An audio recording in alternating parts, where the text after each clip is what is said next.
Hello students and welcome back to Roshni engineering hub. आज की video में हम स्टडी करेंगे surface area using double integrals. अभी तक हम डबल इंटीग्रल्स क्या होता है, उसे कैसे सॉल्व करते हैं, change of order of integration और change of variables means Cartesian coordinate से पोलर कोऑर्डिनेट में कैसे हम कन्वर्ट करते हैं, वो हमने स्टडी करा है।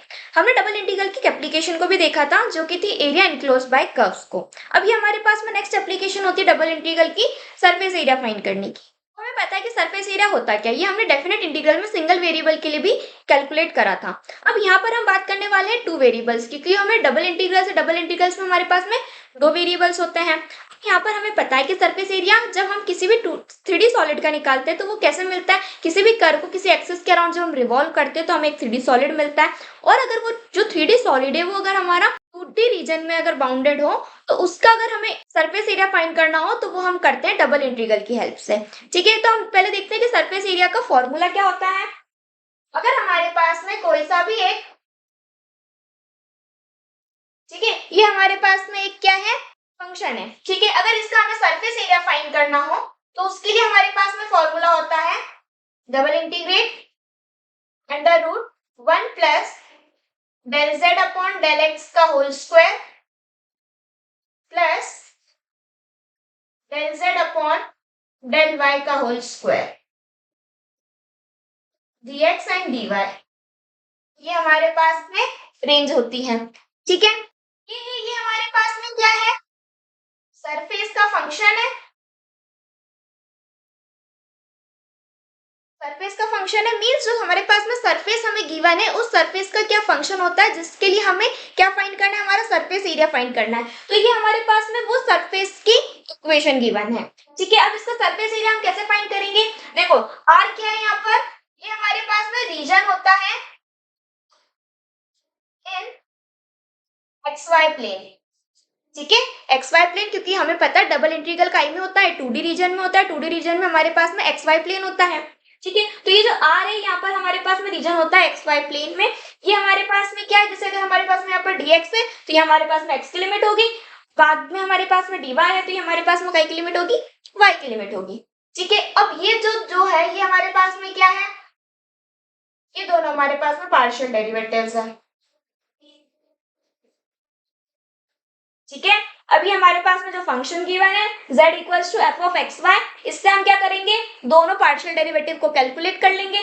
फिर उसके बाद में हमारी रेंज जो होगी, जो भी हमारे पास में क्वेश्चन में लिमिट होगी, अगर लिमिट हो तो उसको हम डायरेक्टली रख लेंगे, अगर नहीं होगी तो हम फाइंड करेंगे। ये हमने हमारी ऑलरेडी प्रीवियस वीडियोस में सीखा है कि हम कैसे लिमिट्स को फाइंड करते हैं। ठीक है, और फिर बाद में आपके पास में जो भी ऑर्डर हो dx dy का वो लिखकर इसको सॉल्व कर लेंगे। तो जब हम इसको सॉल्व करेंगे तो हमारे पास में हमारी जो सरफेस की फंक्शन गिवन है उसका हमारे पास में क्या आ जाएगा, सरफेस एरिया निकल कर आ जाएगा। यहाँ पर एक चीज और देखिए, अगर हमारे पास में जो भी रीजन हमें गिवन है अगर वो हमारे पास में सर्कुलर हो या कोई सा भी कर्व सरफेस होता है तो उसमें हम अगर पोलर कोऑर्डिनेट्स का यूज करेंगे तो हमारा जो आंसर आएगा वो इजीली हमें निकल कर आ जाएगा। लेकिन अगर हमारे पास में स्ट्रेट लाइन्स हो या फिर रेक्टेंगल हो, स्क्वायर हो, अगर इस टाइप का कोई सा भी शेप होता है तो उसके लिए हम कार्टेशियन कोऑर्डिनेट्स का यूज करते हैं, क्योंकि उससे हमारा जो आंसर होता है वो इजीली फाइंड हो जाता है।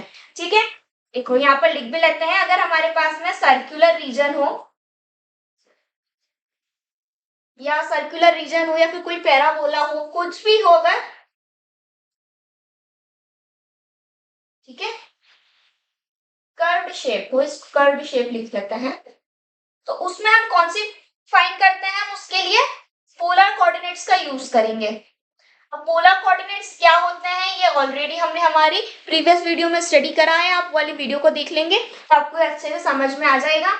अगर हमारे पास में अगर क्वेश्चन में एक्स वाई के टर्म्स में मींस कार्टेशियन फॉर्म में भी गिवन होगा तो उसको हम काई में कन्वर्ट कर सकते हैं, पोलर में कन्वर्ट कर सकते हैं। ठीक है, लेकिन अगर हमारे पास में क्या हो, स्ट्रेट लाइन हो,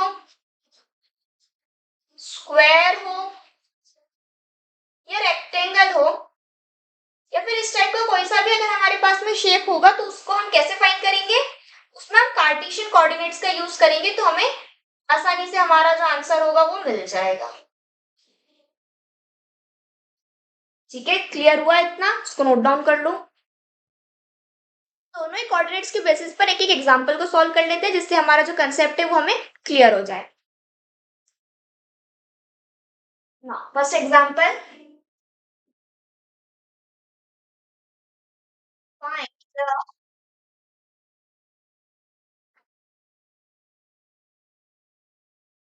surface area of plane z equals to 3x plus 4y पर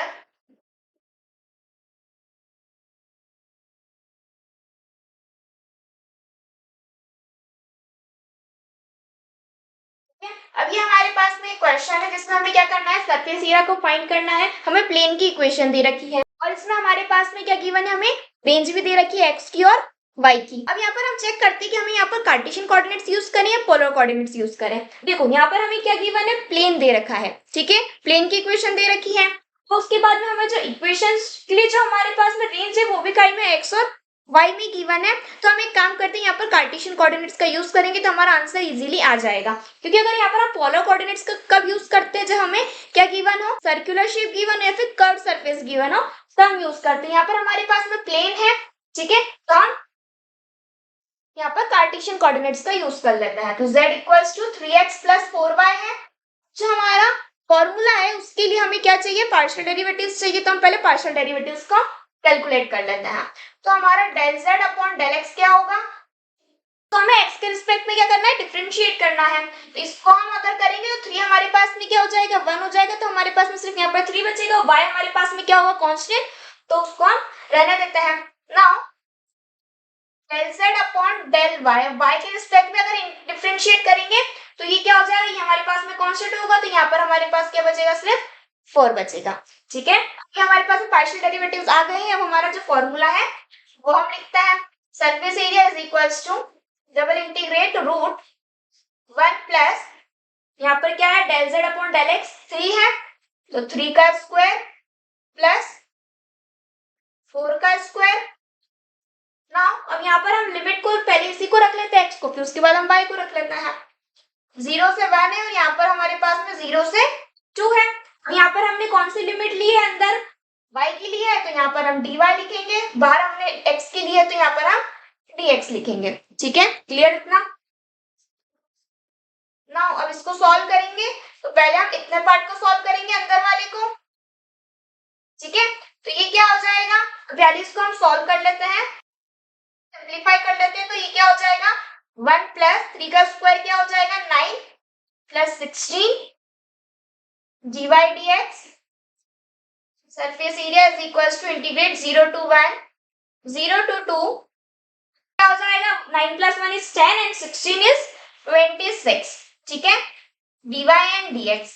अब यहाँ पर देखो जो हमारा रूट 26 है ये क्या है, कांस्टेंट वैल्यू है, तो इसको हम बाहर ले लेते हैं।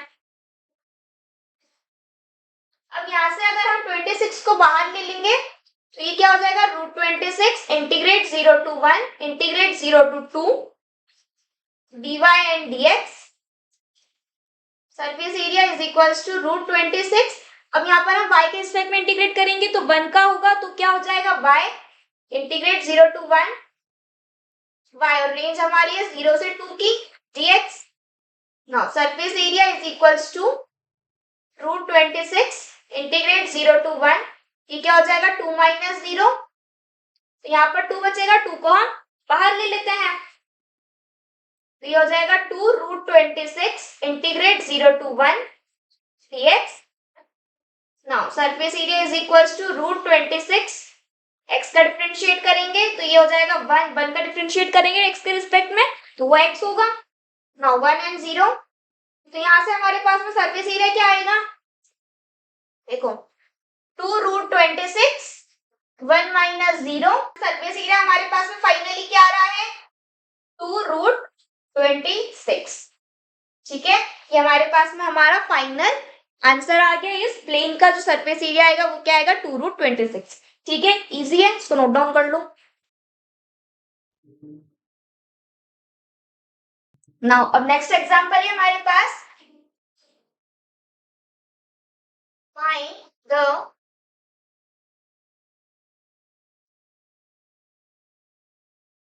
Surface area of surface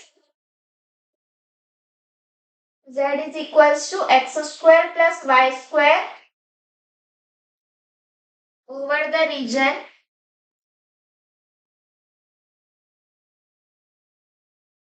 bounded by the circle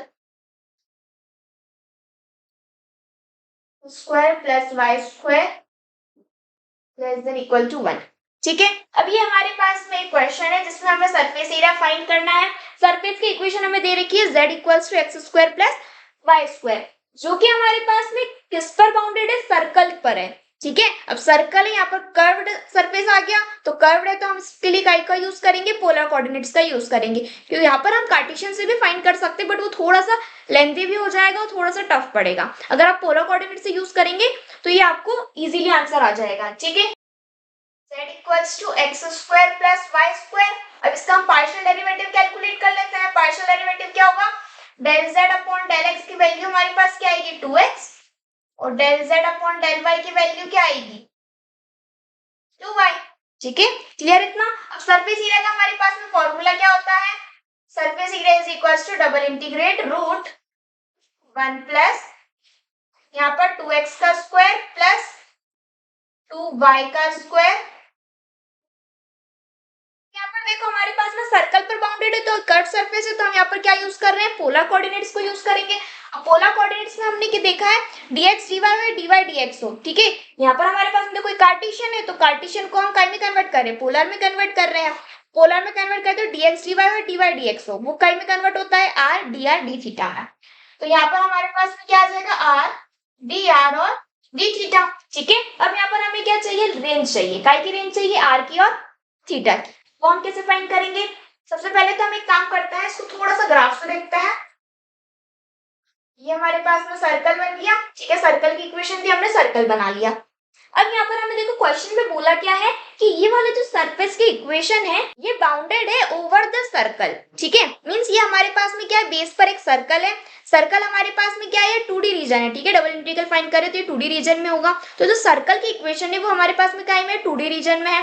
तो ये हमारे पास में सपोज बेस है, तो ये हमारे पास में सर्कल है, उस सर्कल के ऊपर एक 3D शेप है। ठीक है, उस सर्कल के ऊपर एक 3D शेप है जिसका हमें क्या फाइंड करना है, सरफेस एरिया फाइंड करना है। ठीक है, क्लियर है इतना। अब जो हमारे पास में बेस होगा वो कहीं पर है, एक्स वाई प्लेन के ऊपर है, तो यहाँ से देखो एक्स वाई प्लेन पर यहाँ पर हमारे पास रेडियस कितनी है 1 है, तो ये हमारे पास में कोऑर्डिनेट क्या हो जाएगा 1,0। ठीक है, तो रेडियस हमारे पास में क्या है 1। तो यहाँ पर देखो एक्स वाई प्लेन के ऊपर है, अब सर्कल है, सर्कल के ऊपर है, तो पूरा जो एंगल होगा वो कितना होगा 2 पाई होगा, 360 डिग्री होगा ना ये। तो ये वाला जो एंगल होगा बीच का वो हमारे पास में कितना होगा 2 पाई हो जाएगा। ठीक है, क्लियर इतना। तो हमें पता है कि जो हमारा r होता है, r की जो लोअर लिमिट होती है वो हमेशा कितनी होती है 0 होती है, हमने हमारी प्रीवियस वीडियो में सीखा है। r की जो हमारे पास देखो ये dr है, तो यहाँ पर हमारे पास में r की लिमिट है, तो r की लिमिट जो लोअर लिमिट होगी वो क्या होगी 0 होगी, और अपर लिमिट क्या होगी, यहाँ पर हमारे पास में वैल्यू क्या आ रही है 1, रेडियस क्या है 1, तो ये हमारे पास में अपर लिमिट क्या होगी 1 होगी। ठीक है, अब हमें थीटा की लिमिट चाहिए, थीटा की लिमिट भी क्या होगी 2 पाई है, तो 0 से 2 पाई हो जाएगी। ठीक है, क्लियर इतना। अब हमने रेंज को कैसे फाइंड करा, अब बस हमारे पास में रेंज आ गई, अब इसको हम सिंपली सॉल्व कर लेंगे। इंटीग्रेट 0 to 2 पाई, पहले हम इसको थोड़ा सा सिंप्लीफाई कर लेते हैं। 0 to 1 root 1 plus 4x square plus 4y square r dr d theta. अब यहाँ पर एक चीज देखो, हम dr और थीटा के रिस्पेक्ट में इंटीग्रेट कर रहे हैं, तो यहाँ पर हमारे पास में अंदर क्या x और y है, तो उसको भी हम चेंज करना होगा। अब हमने सीखा है हमारी वीडियो में कि x और y क्या होता है पोलर कोऑर्डिनेट्स में, x की जो वैल्यू होती है वो होती है r cos थीटा, और जो y की वैल्यू होती है वो क्या होती है r sin थीटा। ठीक है, ये हमें पता है। यहाँ पर हम एक काम करते हैं, दोनों साइड में अगर स्क्वायरिंग करेंगे तो ये क्या हो जाएगा x square is equal to r square cos square theta, और ये क्या हो जाएगा y square r square sign square theta. ठीक है, समझ में आ रही है हम क्यों कर रहे हैं, क्योंकि हमें एक्स और वाई की जो टर्म्स है उसको हटाना है यहाँ से। यहाँ पर हमें क्या चाहिए आर या फिर थीटा की रिस्पेक्ट में इंटीग्रेट करना है, तो उसकी टर्म चाहिए, तो हमने यहाँ पर लिख लिया एक्स और वाई क्या होते हैं आर कॉस थीटा और आर साइन थीटा। नाउ अब इसको हम एक काम करते हैं, दोनों को ऐड कर लेते हैं, तो x square plus y square क्या हो जाएगा r square cos square theta plus r square sign square theta. तो x square plus y square is equal to r square को कॉमन ले लेते हैं, cos square theta plus sin square theta. अब हमें पता है cos square theta plus sin square theta कितना होता है 1 होता है, तो x square plus y square is equals to r square. ठीक है, अब यहाँ पर देखो हमें वैल्यू क्या चाहिए, 4x² प्लस 4y² को रिप्लेस करना है। तो हम क्या करते हैं, इसमें हमारे पास में सब में 4 का मल्टीप्लाई कर देते हैं। तो ये क्या हो जाएगा, 4x² plus 4y² is equals to 4r²। ठीक है, तो इसकी जगह हम क्या रख लेंगे, 4r² को रख लेते हैं। नाउ यहाँ पर हम क्या करेंगे, integrate 0 to 2 pi, integrate 0 to 1, यहाँ पर क्या आ जाएगा 1 प्लस 4r² r dr and d theta. ठीक है, क्लियर है इतना। नाउ अब इसको हम आगे और सिंप्लीफाई करेंगे। तो यहाँ पर देखो हमें क्या है, √1 प्लस 4r² dr के रिस्पेक्ट में इंटीग्रेट करना है। तो ये r तो ठीक है, बट यहाँ पर रूट हो जाएगा, इसको हम कैसे इंटीग्रेट करेंगे, यहाँ पर एक काम करते हैं, हम यहाँ पर सब्स्टिट्यूशन मेथड का यूज कर लेते हैं। तो हम एक काम करते हैं, यहाँ पर इसको रख लेते हैं, पुट 1 प्लस 4r² is equals to t, और इसको हम किसके रिस्पेक्ट में डिफरेंशिएट करेंगे, r के रिस्पेक्ट में डिफरेंशिएट कर लेते हैं।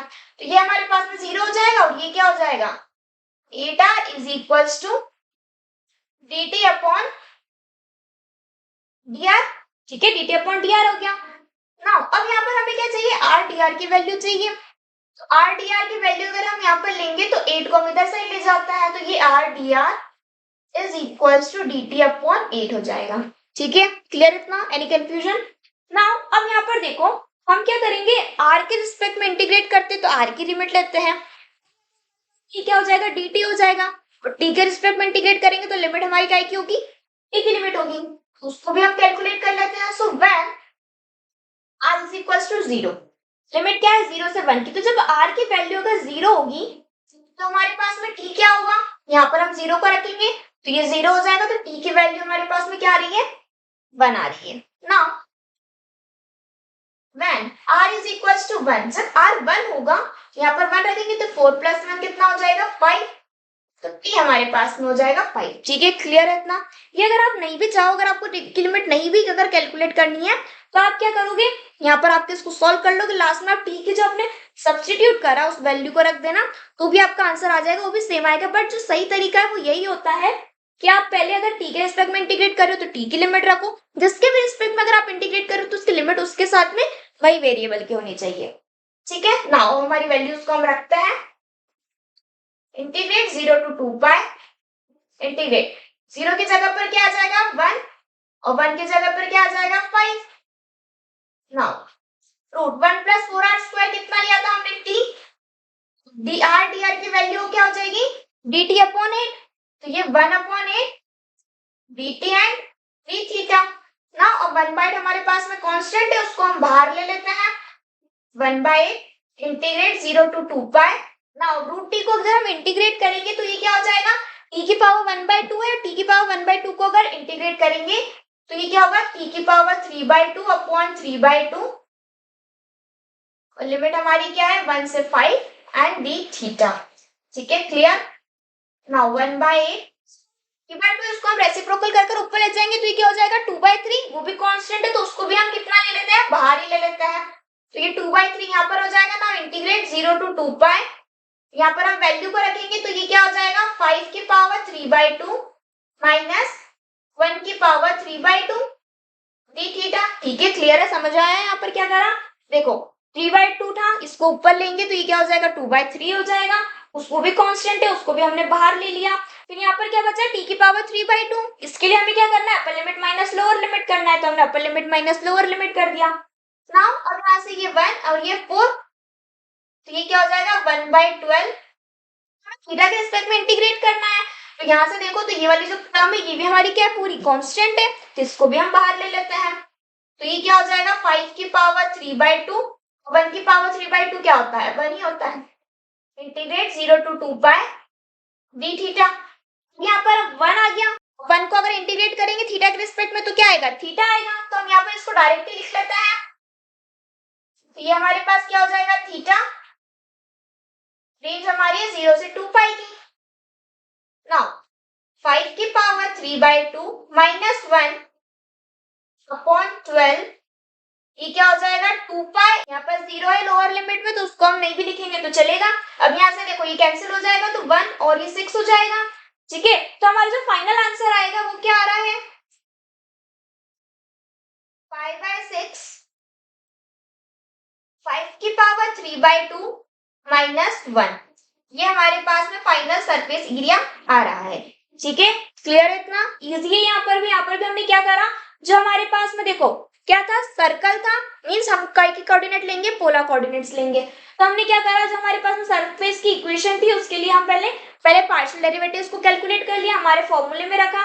उसके बाद हमने अगर हमारा जो सर्कल था उसको देखा तो यहाँ से हमारे पास में रेडियस कितनी आ रही है 1 आ रही है।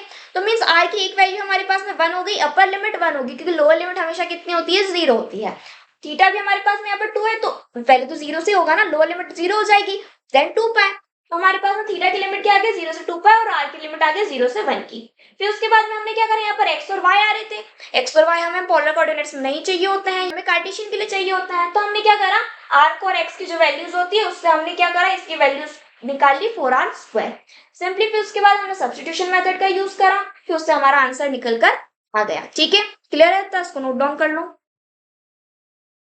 नाउ आज की वीडियो में हमने डबल इंटीग्रल की एक एप्लीकेशन देखी सरफेस एरिया की, जिसमें हमने दोनों टाइप्स के एग्जांपल्स को भी सीख लिया। कार्टेशियन कोऑर्डिनेट हो तो उसको कैसे सॉल्व करते हैं, पोलर कोऑर्डिनेट हो तो उसे हम कैसे सॉल्व करते हैं। यहाँ पर हमारा जो डबल इंटीग्रल होता है उसका कंसेप्ट कंप्लीट होता है। डबल इंटीग्रल के सारे टॉपिक्स को ही कवर कर लिया हमारी वीडियोज में। नेक्स्ट टाइप ऑफ इंटीग्रल जो होता है हमारे पास में वो होता है ट्रिपल इंटीग्रल, वो हम हमारी नेक्स्ट वीडियो में कंटिन्यू करेंगे। अगर आपको वीडियो समझ आई हो, हेल्पफुल लगी तो वीडियो को लाइक शेयर सब्सक्राइब जरूर करें। मिलते हैं नेक्स्ट वीडियो में, तब तक के लिए keep learning and keep growing. Thank you for watching.